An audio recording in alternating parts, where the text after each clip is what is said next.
Horas, salam sehat buat kita semua. Perkenalkan, nama saya Wantri Meliani Pendiangan. Saya dari kelas 12 MIPA 1. Kali ini saya akan memaparkan manfaat listrik statis dan dampaknya bagi kehidupan sehari-hari. Selamat mendengarkan.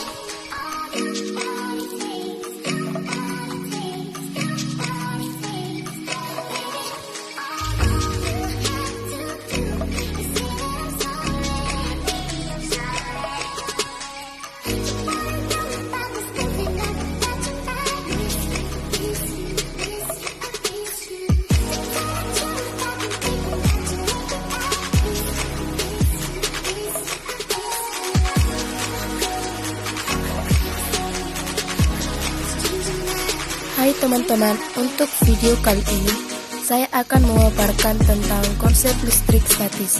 Tadi kita sudah melihat videonya di awal tadi. Nah, seperti itulah konsep listrik statis. Terus, apa sih sebenarnya listrik statis itu? Mengapa sih listrik statis bisa menarik muatan lainnya?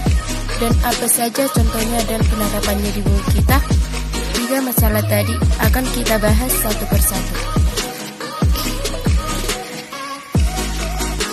Secara teoritis, statis itu adalah diam atau tidak bergerak. Jadi maksudnya adalah listrik statis itu artinya listrik yang diam atau tidak bergerak gitu.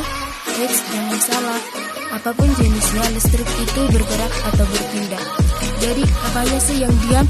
Nah, listrik statis itu adalah suatu kumpulan muatan listrik dalam jumlah tertentu yang tidak mengalir, akan tetapi jika terjadi pengosongan muatan akan memakan waktu yang cukup singkat, atau secara simpelnya yaitu suatu fenomena kelistrikan yang dimana muatan listriknya tidak bergerak dan biasanya terdapat pada benda yang bermuatan listrik.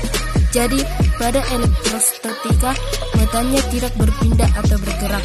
Dapat dikatakan juga listrik statis timbul karena adanya fenomena di mana benda-benda yang memiliki aliran listrik saling berpautan tanpa adanya sumber daya listrik, atau dengan kata lain, benda tersebut dapat menghasilkan proton maupun elektron tanpa menggunakan elemen pembangkit listrik.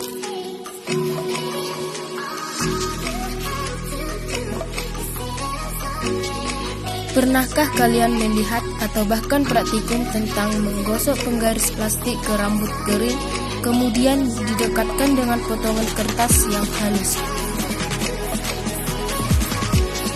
Maka kertas tersebut akan tertarik oleh penggaris plastik.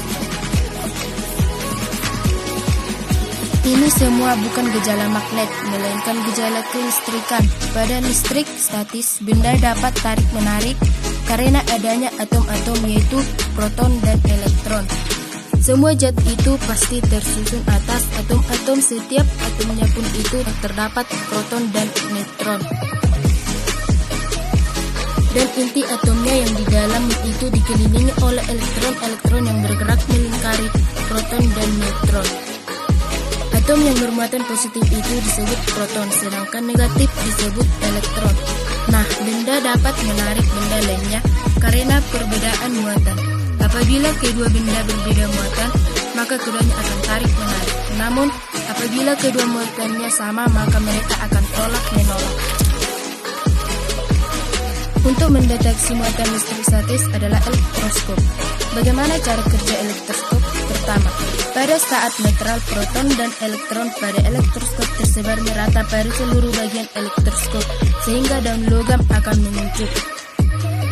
Kedua, pada saat knop didekati bermuatan negatif, muatan positif pada elektroskop akan berkumpul di sekitar knop dan muatan negatif berkumpul di sekitar daun logam, sehingga daun akan membuka. Ketiga, pada saat knop didekati benda bermuatan positif, muatan negatif pada elektroskop akan berkumpul di sekitar knop dan muatan positif berkumpul di sekitar daun logam, sehingga daun akan membuka. Kemudian, untuk menetralkannya kembali, knop dapat disentuh dengan jari ataupun dihubungkan ke tanah maupun bumi. Contoh dan penerapannya di kehidupan kita banyak sekali kita temui. Contoh alam yang ada di bumi mengenai listrik statis adalah salah satunya gejala munculnya petir, sedangkan penerapannya dapat kita temui pada beberapa alat berikut. Yang pertama, mesin fotokopi. Mesin fotokopi menggunakan daya tarik muatan listrik positif pada plek mesin fotokopi, menceritakan bidang hitam yang akan digandakan, menarik partikel bermuatan negatif dari bubuk hitam halus yang disebut toner. Toner menjadi bermuatan negatif karena berhubungan dengan butir-butir polos kecil. Dibangkit pengembang, pola toner dipindahkan di atas secari kertas kosong dan dipanggang di atasnya. Kedua, penangkal petir. Penangkal petir dipasang di atas atap rumah atau di atas gedung dan dihubungkan ke dalam tanah melalui kabel logam.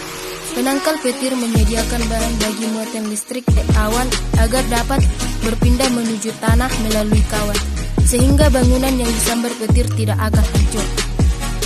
Yang ketiga, gejala antara penggaris plastik dan rambut kering. Pada awalnya penggaris dan rambut netral, atau jumlah proton dan elektronnya sama. Pada saat digosok, elektron dari rambut berpindah ke penggaris plastik. Akibatnya, sisir mendapatkan tambahan elektron, sehingga penggaris plastik menjadi bermuatan negatif, sedangkan rambut menjadi muatan positif. Yang terakhir adalah gejala antara batang kaca dan kain sutra. Sama seperti gejala penggaris dan rambut kering. Awalnya keduanya netral, setelah batang kaca digosok kain sutra, maka elektron dari batang kaca akan berpindah ke kain sutra. Akibatnya batang kaca menjadi bermuatan positif, sedangkan kain sutra bermuatan negatif. Itulah tadi pembahasan singkat mengenai listrik statis.